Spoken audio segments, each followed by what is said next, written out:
This week on HomeKit News, the Switchbot Vision Pro with Matter and more.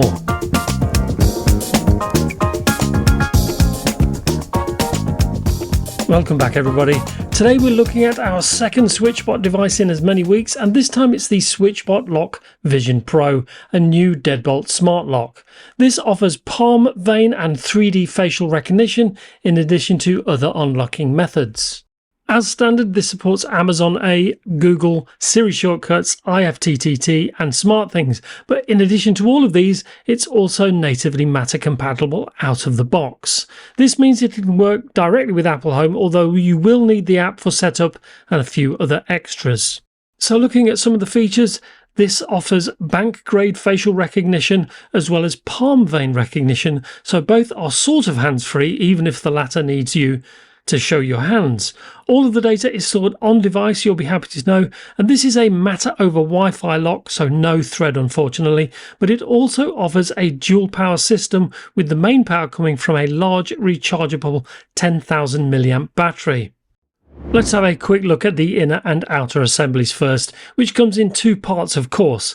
The outer assembly is made of a zinc alloy and it feels incredibly sturdy from the outset, which is great considering this is meant for outdoor use. There's a main sensor at the top for facial and palm vein recognition, along with a keypad that's also an NFC reader. Below that is a fingerprint reader, and below that, hidden behind the slide down panel, is a keyhole. The panel doesn't move very smoothly, but I dare say it won't get much use anyway. On the underside is a speaker for sounds and an alarm, as well as a USB-C port for emergency power. Now the inner assembly is mostly ABS plastic, but it still feels well made, if a little bland looking. To get to the dual power sources, you simply remove the back cover, and inside you can see a large rechargeable battery at the top, along with a CR123A battery for emergency backup use. The main battery is easy to remove and comes with a USB-C port for charging.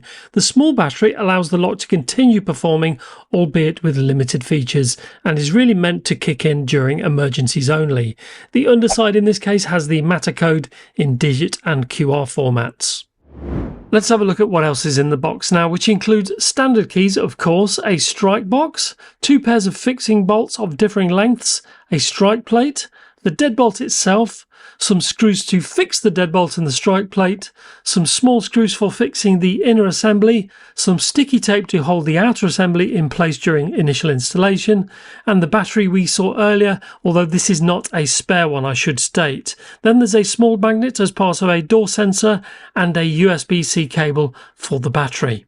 Initial setup does require the Switchbot app due to things like lock calibration, as well as face, fingerprint and palm vein recognition features. The app should automatically detect the lock via Bluetooth, and as I've already installed the lock, I can proceed with the rest of the setup. Once it connects via Bluetooth, you then need to add it to your Wi-Fi network using the 2.4 GHz band. That all went pretty smoothly, so it's now down to basic naming and location settings.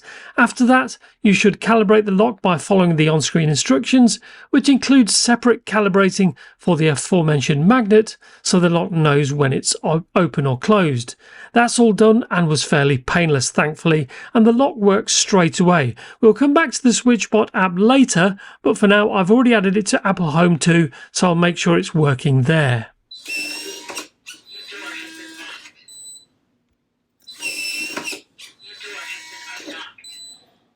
As the lock is using Wi-Fi, not Bluetooth, it's actually pretty responsive, which is something, I guess. Now, if we go deeper, we get to the standard toggle control, and in settings, there's the battery level and the charging state. You also get an auto lock option separate to any settings in the Switchbot app, with a minimum of 30 seconds and a maximum of 30 minutes. Because this is a Matter device, you get the pairing mode option, but unlike most newer HomeKit locks, there's no manage access option, so you can't generate passcodes directly in Apple Home for this lock. Okay, so let's quickly test the emergency battery now. So I'll start by removing the main battery, and as you can see, the fingerprint sensor still works, as will the keypad. However, you'll hear a series of beeps to let you know that face and palm recognition won't work. The Switchbot app will also send you a push notification to tell you that and remind you to charge or reinstall the main battery. The keypad works pretty well with its physical tactile buttons, and after entering your passcode, a green LED will briefly light up. This also has anti-peep technology, so I can add extra random digits before or after, or both, the actual passcode, and it'll still work. It's worth noting that there are actually two models available. The one that I was sent for review is the Vision Pro, which has facial, palm vein and fingerprint recognition, as well as passcodes, remote access and NFC unlocking. It's also IP65 rated for outdoor use.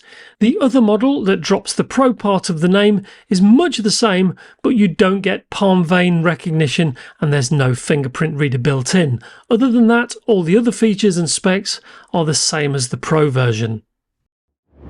Let's now set up facial recognition, and I've temporarily installed the lock on an inside door for now. So you need the Switchbot app for this, but it's very straightforward. You can select between temporary or permanent entries, and you simply need to follow the on-screen instructions before agreeing to the privacy and security agreement.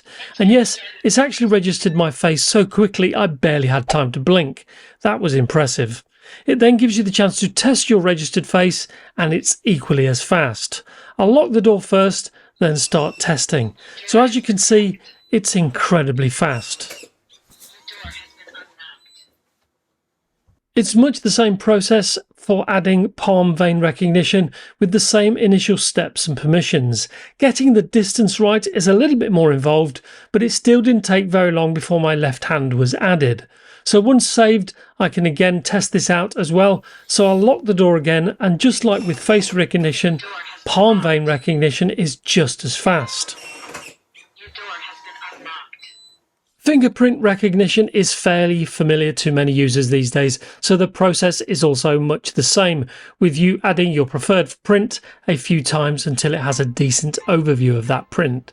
For the sake of completeness, I'll lock the door and test out the sensor, and as expected, it worked fine and in decent time too. Finally to the keys, and these work, although I doubt you'll ever use them. I don't know if you can rekey this lock or not, however. Going back to the Switchbot app now, and in the app you can set up various options, like for example how loud the sound playback is, including muting the sounds altogether. The keypad has three options depending on whether you might use it or not, but with facial recognition you probably won't use the keypad any more than the keys, to be honest. You can adjust the sensitivity of the lock in terms of how close you need to be for it to activate, as well as set the interval for when it stops looking for aforementioned activity. You can even disable the keypad if you think it's not going to be used. You also get an option for auto lock and relock, and you can even set the lock to be in low power mode when you're away, for example. You can even lower the battery usage further by routing functionality through a Switchbot hub. Speaking of hubs, you do get very basic control via the company's Hub 3. My hub is already set up to control my AC, a Switchbot lamp, as seen in the Switchbot fan I recently reviewed, link to that video in the corner, but I've also now set up quick access button on the dial to get straight to the lock. Pressing the side of the dial pulls the lock up, with the on-off button acting as a lock and unlock function. On to the pros and cons now, and although this is a Matter over Wi-Fi lock, it's still good to see it's Matter compatible, which also means, especially for Google and Amazon users, it doesn't require the cloud.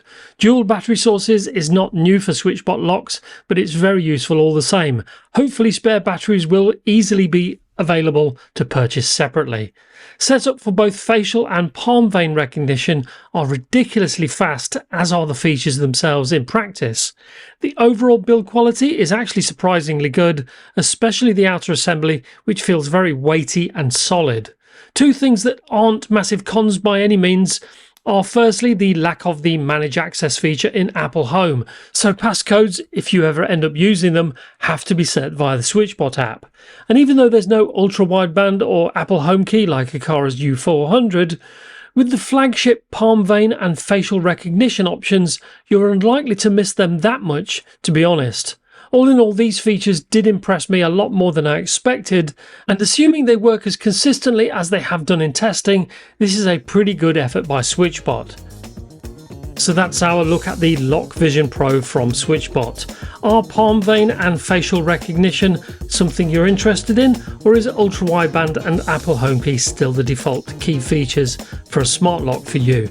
Let me know your thoughts in the comments section below, and remember, if you've got any questions on this or any of my other videos, ask away and I'll always reply.